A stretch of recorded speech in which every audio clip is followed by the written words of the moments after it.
Mendoan, menyatu dalam doa dan renungan dari Katedral Kristus Raja Purwokerto, Kamis 23 Juni 2022. Bersama saya Romo Iya Indra Pamungkas. Saudari-saudara, selamat pagi, berkah dalam. Pada hari raya kelahiran Santo Yohanes Pembaptis ini, mari kita menimba semangat hidup dari Tuhan melalui permenungan sabda yang diambil dari Injil Lukas bab 1 ayat 57 sampai dengan 66, dilanjutkan ayat 80. Dalam nama Bapa dan Putra dan Roh Kudus, amin. Tuhan bersamamu dan bersama rohmu. Inilah Injil suci menurut Lukas. Dimuliakanlah Tuhan. Pada waktu itu, genaplah bulannya bagi Elisabet untuk bersalin, dan ia pun melahirkan seorang anak laki-laki. Ketika para tetangga serta sanak saudaranya mendengar bahwa Tuhan telah menunjukkan rahmat-Nya yang begitu besar kepada Elisabet, maka bersukacitalah mereka bersama-sama dengan dia. Maka datanglah mereka pada hari yang ke-8 untuk menyunatkan anak itu. Dan mereka hendak menamai dia Zakaria menurut nama bapaknya. Tetapi Elisabet ibunya berkata, "Jangan, ia harus dinamai Yohanes." Kata mereka kepadanya, "Tidak ada di antara sanak saudaramu yang bernama demikian." Lalu mereka memberi isyarat kepada Zakaria untuk bertanya nama apa yang hendak ia berikan kepada anaknya itu. Zakaria meminta batu tulis lalu menuliskan kata-kata ini, "Namanya adalah Yohanes." Dan mereka pun heran semuanya. Seketika itu juga terbukalah mulut Zakaria dan terlepaslah lidahnya, lalu ia berkata-kata dan memuji Allah.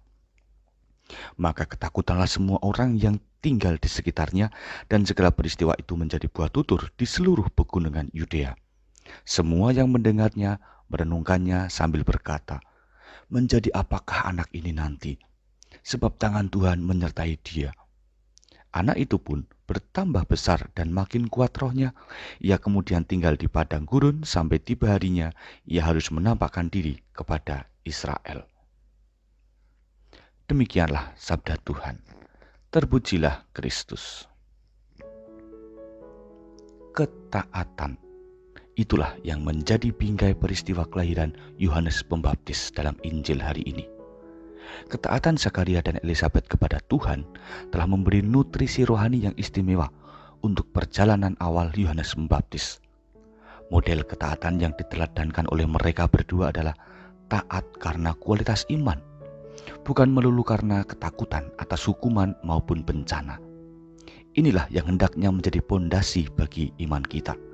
Apakah ketaatan iman kita itu sudah seperti yang dihidupi oleh Zakaria dan Elisabet tadi?